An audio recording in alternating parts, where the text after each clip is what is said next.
Hello, students. How are you? I think everybody will be fine at home. I am Meenakshi Gupta, your English teacher.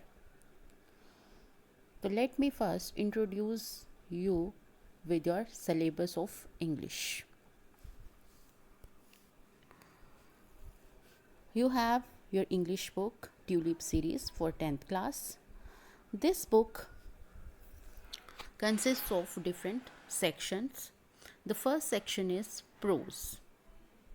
The prose section consists of 8 chapters, which are Footprints Without Feet, An Excellent Father, From the Diary of the Young Girl, A Long Walk to Freedom, The Sermon at Benares, Papachi's Moth, The Merchant of Venice, and The Ghat of the Only World. The next section is of poetry. The poetry comprises of 10 poems, which includes Prayer, Miracle, When You Are Old, Speak Up, Snowdrop, My Mother at 66, An Evening Wet with Rain, The Tale of Custard the Dragon, Last Lesson of the Afternoon, and the last poem is From I Explained the Few Things.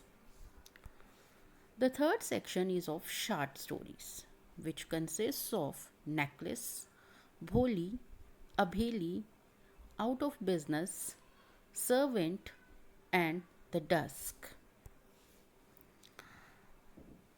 The last section of your book is play, and there is only one play in your syllabus, that is proposal. So there are other things also which are included in your syllabus, which are writing skills, reading skills, and grammar, which we discuss later on. So today I am taking your poem Prayer, which is your first poem and is written by G.A. Mahzoor. G.A. Mahzoor has written this poem in Kashmiri language and then it is translated into English by G.R. Malik. So in this poem, first we will discuss about the poet, then about the poem, that is summary of the poem, and then I will discuss the meaning of difficult words. To coming to the poem, the name of the poem, as I have told you earlier, that is Prayer and is written by G.A. Mahzoor. So G.A. Mahzoor was popularly known as Shaire Kashmir. So he was a Kashmiri poet. He was born at Mittigram in Pulwama on 1st August 1887. So he was considered as the herald of didactic poetry in Kashmiri language. So he was the first poem who had brought a great change in the Kashmiri poetry from old to new type. So now, in this poem, Prayer, the poet is himself the speaker. The poem is addressed to God, and the speaker is the poet himself. The poet makes certain wishes before the God. He implores his Lord to lead him to the way of truth. He requests him to save him from sloth and infirmity. The poet does not bother if people betray or abandon him, but he cannot bear any kind of separation from his Lord.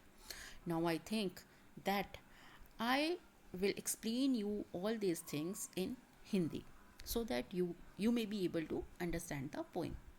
तो इस poem में क्या है, जो speaker है वो खुद poet जो है वो खुद स्पीकर है, वो गॉड से प्रे कर रहा है कि वो गॉड के सामने कुछ अपनी विशेस को रख रहा है. वो कह रहा है कि हे भगवान, हे लॉर्ड, मुझे हमेशा सच्चाई के रास्ते पे चलाओ, मुझे हमेशा स्लॉथ और इन्फर्मिटी से बचाओ. स्लॉथ क्या होती है? लेजीनेस, जो आप में आप लेजीनेस दिखाते हो, आप सुस्ती दिखाते हो। एंड इन्फर्मिटी मीन्स वीकनेस, कमज़ोरी। तो वो रिक्वेस्ट कर रहा है गार्ड से कि मुझे कमज़ोरी से और सुस्ती से दूर रखो। The poet does not bother if people betray or abandon him. Poet को इस बात की कोई फिक्र नहीं है कि लोग उसको छोड़ देते हैं, कि लोग उसकी कोई परवाह नहीं करते हैं, लेकिन उसे इसी बात की चिंता है कि उसका भगवान जो है वो उसको कभी भी नहीं छोड़े। वो इस चीज़ को कभी बर्दाश्त नहीं कर पाएगा, सेपरेशन फ्रॉम हिज लॉर्ड, कि उसका भगवान उसको छोड़ दे। तो ये कुछ विशेष हैं जो गॉड के सामने जो पोइट है वो रख रहा है। ये तो हो गई इसकी समरी कि इस पोइम में हम क्या लर्न करें, क्या पढ़ेंगे, क्या अंडरस्टैंड करेंगे। तो now coming to the poem, your poem is, the poet is saying that, Lord, you are my hope and trust, lead me to the way of truth. तो फर्स्ट लाइन में poet क्या कह रहा है कि हे भगवान, लॉर्ड, लॉर्ड क्या है? गॉड। तो बीच बीच में मैं इसके मीनिंग भी आपको एक्सप्लेन करती जाऊंगी, जो भी डिफ़िकल्ट वर्ड्स आएंगे उनके मीनिंग मैं साथ में एक्सप्लेन करती जाऊंगी आपको, हर एक वर्ड का। तो लॉर्ड कहता है भगवान, you are my hope and trust, तुम ही मेरी उम्मीद हो और तुम ही मेरा विश्वास हो। होप क्या होती है? उम्मीद। और ट्रस्ट क्या होता है? विश्वास, faith. Lead me to the way of truth, मुझे सच्चाई के रास्ते पर ले चलो। How long shall I dwell in ignorance, मैं कितने समय तक अज्ञानता में रहूं। ड्वेल होता है रहना, टू लिव, और इग्नोरेंस होता है लैक ऑफ नॉलेज। मैं कितनी देर अज्ञानता में रहूं। For me the nectar of knowledge, मुझे क्या दो? ज्ञान का अमृत दो। नेक्टर होता है अमृत, डिवाइन ड्रिंक। मुझ में क्या डाल दो? ज्ञान का अमृत डाल दो। Lend ear to my wailings and please, और जो मेरी तकलीफ़ें हैं, मेरे दुख हैं, उनको सुनो। लैंड ईयर होता है सुनना, उन मेरी तकलीफ, वेलिंग्स होती हैं दुख, तकलीफ़ें, उनको सुनो। प्लीज़ होता है रिक्वेस्ट, जो मैं आपसे रिक्वेस्ट कर रहा हूँ गॉड, उनको सुनो। Cure me of ills and pains, और मेरे सारे दुखों को, दर्दों को, बीमारियों को दूर कर दो। क्योर होता है ठीक करना, इल्स होती हैं बीमारियाँ, पेन्स होती हैं दर्द। इल का मीनिंग हो गया सिक और पेन का मीनिंग हो गया एक। तो मुझे उन सारी बीमारियों से को ठीक कर दो।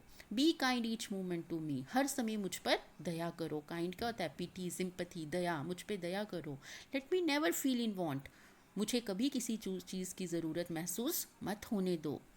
Save me from sloth, sloth मैंने पहले भी बताया आपको, लेजीनेस, मुझे लेजीनेस से बचाओ। इन्फर्मिटी, वीकनेस से बचाओ। एंड डाउट, और शक, डाउट होता है सस्पिशियन, शक, मैं कभी किसी के ऊपर ये शक जो है वो नहीं करूँ, मुझे इन सारी चीज़ों से बचाओ। Surcharge my heart with passion, zest and hope, और मुझ में क्या भर दो? मेरे दिल में, सर चार्ज होता है भरना, टू फिल एनर्जी, क्या भर दो? मेरे दिल को किससे भर दो? जोश के साथ, पैशन के साथ और उम्मीद के साथ। एंथोजियाज़म जो है वो मेरे मन में भर दो।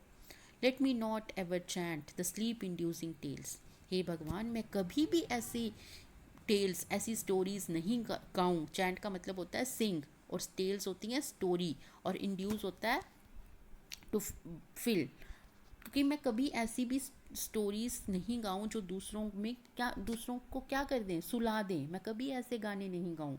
Let me sing the songs which infuse life into dead, मैं ऐसे गाने गाऊँ जो मरे हुए में भी क्या भर दे? जान भर दे। इन्फ्यूज़ मीन्स टू फील, कि जो मरे हुए में भी क्या भर दे? जान भर दे। मैं ऐसे गाने गाऊँ, ना कि मैं ऐसे गाने गाऊँ कि दूसरा उनको सुन के सो जाए। Let me sing of that which inspires people with love, मुझे ऐसे गाने गाने की मुझ में क्षमता जगाओ कि मैं लोगों को मोटिवेट करूं। किसके साथ? प्यार के साथ। इंस्पायर होता है मोटिवेट करना। And cause all bitterness and hatred to vanish, और सारी जितनी भी कड़वाहट लोगों के मन में है, जितनी भी नफरत है, वो सारी क्या हो जाए? ख़त्म हो जाए। वैनिश होता है टू डिसअपियर, ख़त्म हो जाए। You brought me to bloom, तुमने ही मुझे ये लाइफ दी है। ब्लूम होता है life. With the earliest vernal breeze, किसके साथ? जो वर्नल होता है स्प्रिंग, और ब्रीज होता है हवा। तो मैं जब स्प्रिंग सीज़न में जो हवा चलती है, कूल एयर चलती है, उससे मुझ में क्या आती है? नई ज़िंदगी आती है। Let not the burning heat of summer wither me गिए, और ये ना हो कि समर आते आते मैं मुरझा जाऊँ। Like dew, how long shall I wait for the first flash of the sun, जिस तरह से ओस की बूंदें जो हैं वो सूरज की किरणों का वेट करती हैं कि सूरज की किरणें उन पे पड़ें और वो चमकें। ड्यू क्या हो गई, ओस की बूंदें, और फ्लैश हो गई light. Awaken me with the flowers in the first stroke of the dawn, और मुझे डॉन के साथ ही, जैसे जब फ्लावर्स जो होते हैं, जब सुबह की पहली किरण जो है उनके ऊपर पड़ती है तो वो खिल जाते हैं, उठ जाते हैं, मुझे भी वैसे ही जगाओ। अवेकन होता है जगाना, और डॉन होता है अर्ली टाइम ऑफ मॉर्निंग, जब अभी पूरी सुबह नहीं होती है, पूरा सूरज नहीं आया होता है, तो फूल जो है वो खिलना शुरू हो जाते हैं। तो कहता है उनके साथ ही मुझे भी जगा दो। In form I am a man, देखने में मैं तो एक इंसान हूँ। In substance far from humanity, लेकिन मैं इंसानियत से बहुत दूर हूँ। Subject me not to trials, मेरा इम्तिहान मत लो। ट्रायल्स क्या होते हैं, test, tough test. Shame not my human form, और मेरे इंसान होने का मजाक मत उड़ाओ। Forsaken by man am I, कि लोगों ने तो मुझे छोड़ दिया है, आइसोलेट कर दिया है। फॉर सेकंड होता है isolate. And so they call मी महजूर, इसीलिए वो मुझे क्या बुलाते हैं, महजूर। महजूर जो है वो एक उर्दू वर्ड है जिसका मीनिंग क्या होता है, जिसको दूसरों ने छोड़ दिया हो। पीपल में डेजर्ट मी, लोग मुझे छोड़ सकते हैं। डेजर्ट होता है छोड़ना, अबॉन्डन करना। But you don't abandon me Lord, कि हे भगवान तुम मुझे कभी भी नहीं छोड़ना, मुझे कभी अपने आप से सेपरेट नहीं करना। तो ये सारी पोइम है जिसमें पोइट जो है वो गॉड के आगे कुछ विशेस जो है वो अपनी रख रहा है। तो ये आपको पता चल गई कि उसने क्या क्या विशेस रखी। तो अब मैं आपको कुछ इन जो पोइम में डिफ़िकल्ट वर्ड्स आए हैं उनके मीनिंग बताऊंगी। तो ये आपने करने हैं अपनी नोटबुक पे, और जो भी आप नोटबुक करोगे फिर कॉपी में, सबसे पहले ऊपर आपने पोइम का नाम लिखना है, फिर उसके बाद पोइट का नाम लिखना है, डेट डालनी है, और सबसे पहले किसी भी लेसन के डिफ़िकल्ट वर्ड्स जो हैं वो लिखने हैं। उसके बाद आप क्वेश्चन आंसर लिखोगे। तो फर्स्ट वर्ड आया इसमें ट्रस्ट, जिसका मीनिंग है faith. Lord, god. Dwell, to live, रहना। इग्नोरेंस, लैक ऑफ नॉलेज, अज्ञानता। नेक्टर, डिवाइन ड्रिंक, अमृत। Wailing, to cry because of pain, दर्द के मारे चिल्लाना। प्लीज, रिक्वेस्ट करना। इल, सिक, पेन, एक।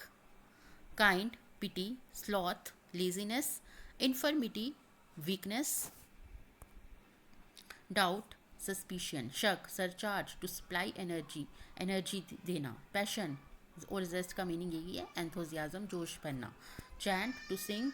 टेल, स्टोरी, कहानी, ये आप सबको पता है। इन्फ्यूज, टू फिल, भरना। वैनिश, टू डिसअपियर, खत्म होना। Bloom, to give life. Breeze, slow moving air. Vernal, spring. Wither, to fade away. Flash, light. Dawn, early time of morning. Trial, tough test. Forsaken, isolated. Desert, to abandon. Abandon, to leave, मतलब दोनों का meaning एक ही है, मतलब छोड़ देना। और for second का भी वही हो गया। Inspire, to motivate. तो स्टूडेंट्स, ये आपके कुछ डिफ़िकल्ट वर्ड्स हैं, तो please write them, write these words on the notebook, and in the next class I shall teach you the question answer of this poem. Thank you. Have a good day. Stay home. Stay healthy.